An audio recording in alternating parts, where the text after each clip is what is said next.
നീ ഇത് എന്ത് ഭാവിച്ചാ? അല്ല സലീമിക്ക, എനിക്കിഷ്ടായി. ഇപ്പോഴെങ്കിലും എന്റെ മനസ്സ് നീ മനസ്സിലാക്കിയല്ലോ. കലക്കി കണ്ടു പഠിക്കട തേണ്ടി. നിങ്ങൾ രണ്ടുപേരും കൂടെ അവൾക്ക് കഴിക്കാൻ താഴ്ച കൊടുക്ക്. ഞാൻ പോയിട്ട് ബെഡൊക്കെ ഒന്ന് സെറ്റപ്പ് ആക്കിട്ട് വരാം. എന്താ ഉദ്ദേശം? അല്ല, ബെഡൊക്കെ വിരിച്ചിരുന്നല്ലേ എൻ്റെ ഒരു മനോഹാരിത. ഞാനല്ലോ, എനിക്ക് ഭയങ്കര ടെൻഷൻ. ടെൻഷൻ വേണ്ട. അല്ല അങ്ങനെയല്ല.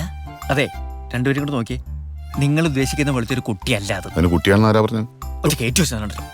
നിങ്ങൾ വിചാരിക്കുന്ന പോലത്തെ ഒരു പെണ്ണല്ലായിരുന്നു. പിന്നെ ഒരു ഡാൻസ് ബാറിലെ ഡാൻസർ ആയിരുന്നു. പാവം. അയ്യോ, ഡാൻസ് ബാറിലെ ഡാൻസർ ആയിരുന്നു. ആ, ഞാൻ വിചാരിച്ച നിലമ്പൂർ കോലത്തെ ഏതോ കുട്ടിയാണ്. എടാ പൊട്ട, നീ ഇതുവരെ ലോകം കണ്ടിട്ടില്ലേ? മര്യാദയ്ക്ക് കാര്യം നടത്തിയിട്ട് കാലത്ത് എവിടെ വെച്ചുകൊണ്ടാക്കാൻ നോക്ക്. ഞാൻ അവിടെ വെച്ച കൊണ്ടായിക്കോളാം.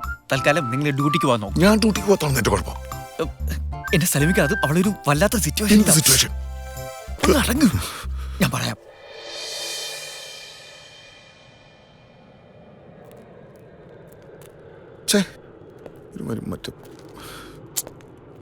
നിനക്കെന്താ വട്ടാണോ? അകത്ത് പോയി കിടക്കേണ്ടി വരും പറഞ്ഞേക്കാം.